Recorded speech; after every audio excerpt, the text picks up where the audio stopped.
भगवद गीता अध्याय 2 सांख्य योग। जब अर्जुन पूरी तरह टूटकर रथ में बैठ जाते हैं और उनका मन दुख और भ्रम से भर जाता है, तब श्री कृष्ण उन्हें देखते हैं।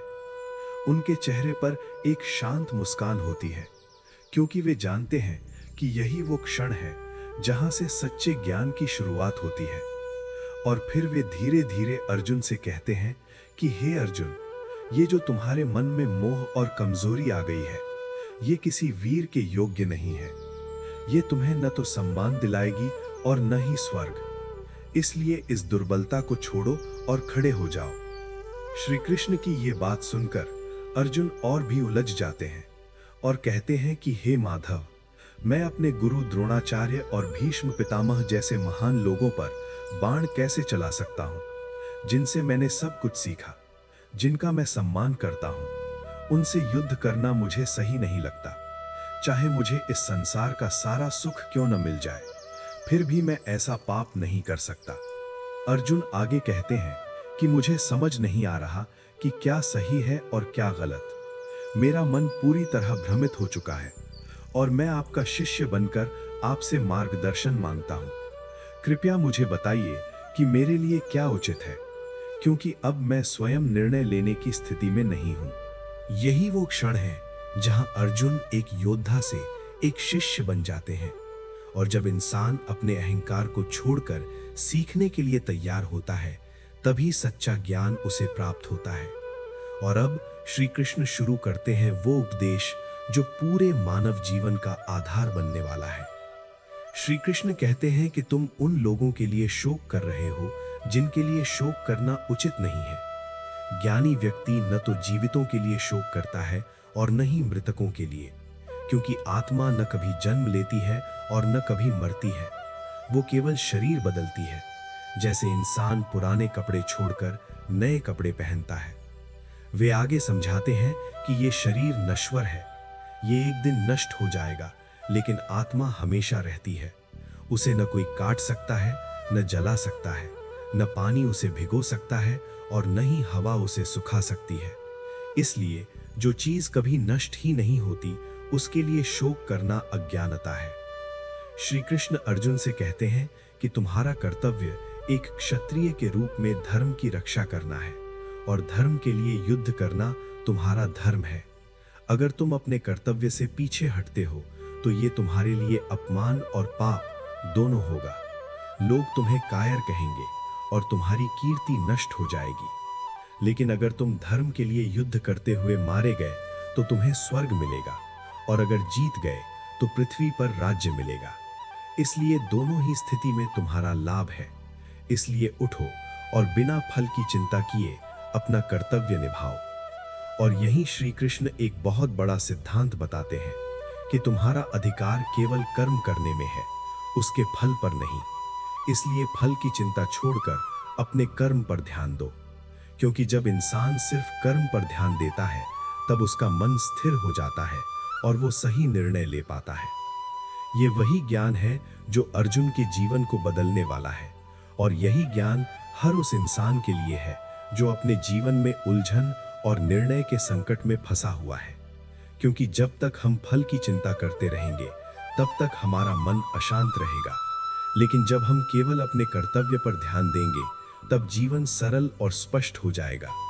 और अब धीरे धीरे अर्जुन के मन में बदलाव आने लगता है। उनका भ्रम कम होने लगता है और वे श्री कृष्ण की बातों को समझने लगते हैं।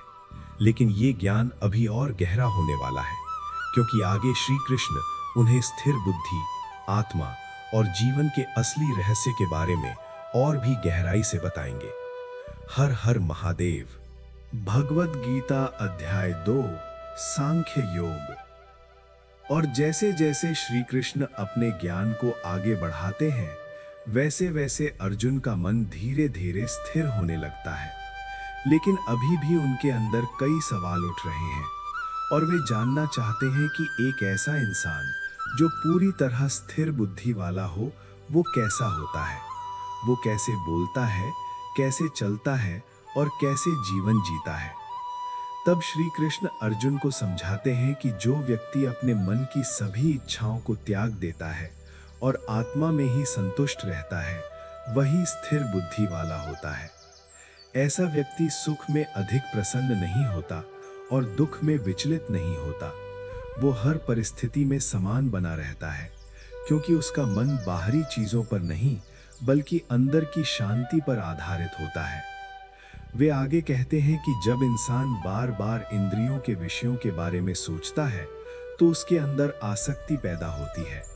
आसक्ति से इच्छा जन्म लेती है और जब इच्छा पूरी नहीं होती तो क्रोध उत्पन्न होता है।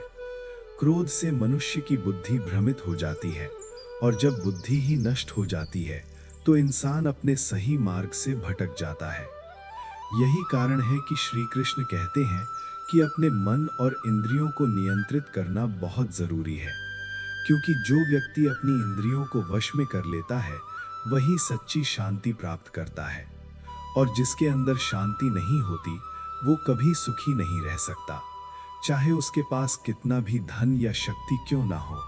श्री कृष्ण अर्जुन को ये भी बताते हैं कि संसार में ज्यादातर लोग इच्छाओं के पीछे भागते रहते हैं, लेकिन जो व्यक्ति इन इच्छाओं को छोड़कर आत्मा में स्थित हो जाता है वही वास्तव में स्वतंत्र होता है, क्योंकि वो किसी भी परिस्थिति से प्रभावित नहीं होता। चाहे सफलता मिले या असफलता, वो हमेशा शांत और स्थिर रहता है। वे समझाते हैं कि जैसे एक कछुआ अपने अंगों को अंदर समेट लेता है, वैसे ही एक ज्ञानी व्यक्ति अपनी इंद्रियों को नियंत्रित कर लेता है, और यही नियंत्रण उसे बाहरी दुनिया के भ्रम से बचाता है और उसे सच्चे ज्ञान की ओर ले जाता है।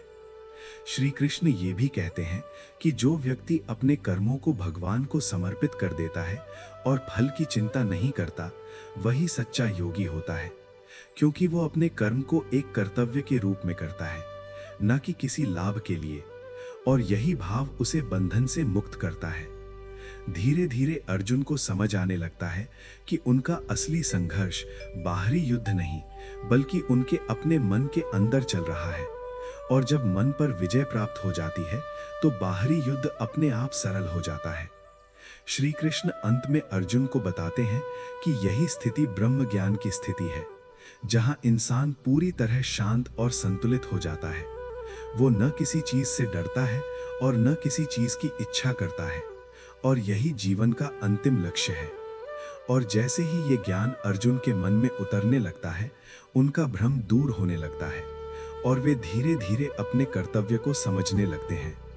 लेकिन अभी ये यात्रा पूरी नहीं हुई है, क्योंकि आगे श्री कृष्ण उन्हें कर्म योग, ज्ञान योग और जीवन के और भी गहरे रहस्य समझाने वाले हैं।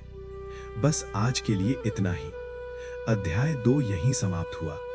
अगर आप भी भगवत प्राप्ति के मार्ग पर हैं या करना चाहते हैं तो अभी हमारे शिव मार्ग चैनल को सब्सक्राइब जरूर करें। मिलते हैं अध्याय 3 में। तब तक के लिए हर हर महादेव।